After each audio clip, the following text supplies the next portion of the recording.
आज बनवूयात हा एंगेजमेंटचा सुंदर केक। तर नमस्ते, स्वागत आहे तुम्हा सर्वांचं परत एकदा सविताज केक हाऊसमध्ये एका नवीन केक डिझाईन सोबत, जो की बनणार होता एंगेजमेंटसाठी। तर वेडिंग सीजन आता दिवाळी संपली तर सुरू झाले आणि एंगेजमेंटसाठी जे केक सेरेमनीज असतात त्यासाठी मी आजचा हा पहिला एंगेजमेंटचा केक बनवत आहे। तर या ठिकाणी 2 kgची एंगेजमेंट केकची ऑर्डर होती आणि जो की बनणार होता बटरस्कॉच फ्लेवरमध्ये।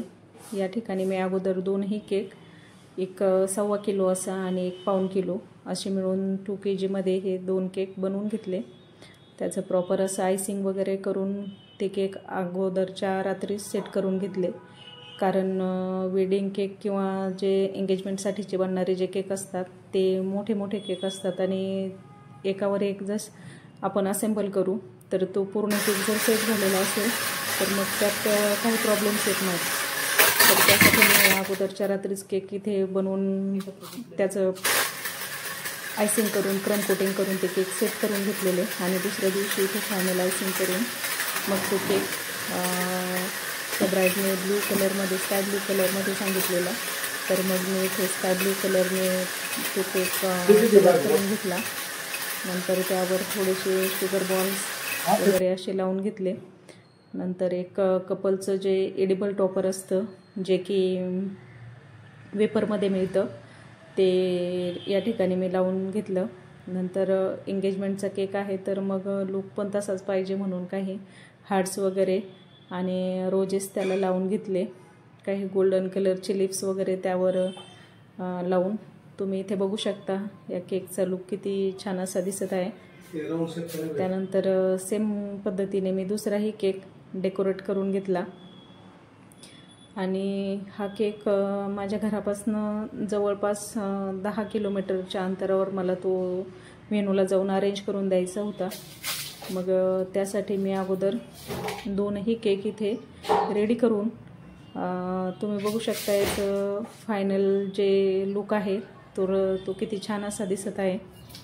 थोडंसं एक निघता टचअप करायचं म्हणून मग मी त्याला थोडेसे शुगर बॉल्स व्हाईट आणि गोल्डन कलरचे असे लावून घेतले। नंतर म्हटलं की अगोदर एकदा घरी तो केक असेंबल करून बघावा। तर या ठिकाणी मी एकावर एक ते असे 2 केक ठेवून पाहिले। मध्ये मी त्यात हार्ट शेपचं जे स्पेसर असतं त्याला LED वगैरे लावून थोडंसं त्याला एलिगंट लुक यावा म्हणून त्याला थोडीशी लाईट वगैरे ॲड करून घेतलेली। तुम्ही बघू शकता की किती छान झालेला आहे।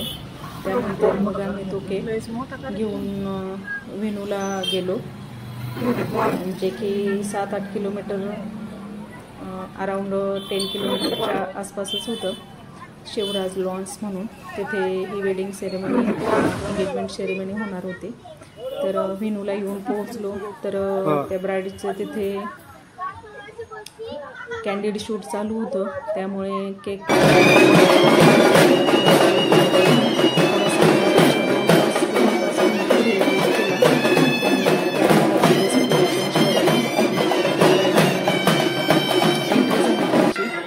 तर छान सगळं नियोजन वगैरे होतं। नंतर इथे केक कट करण्याची सेरेमनी झाली। तर कसा वाटतोय केक कमेंट करून नक्की सांगा। Thanks for watching.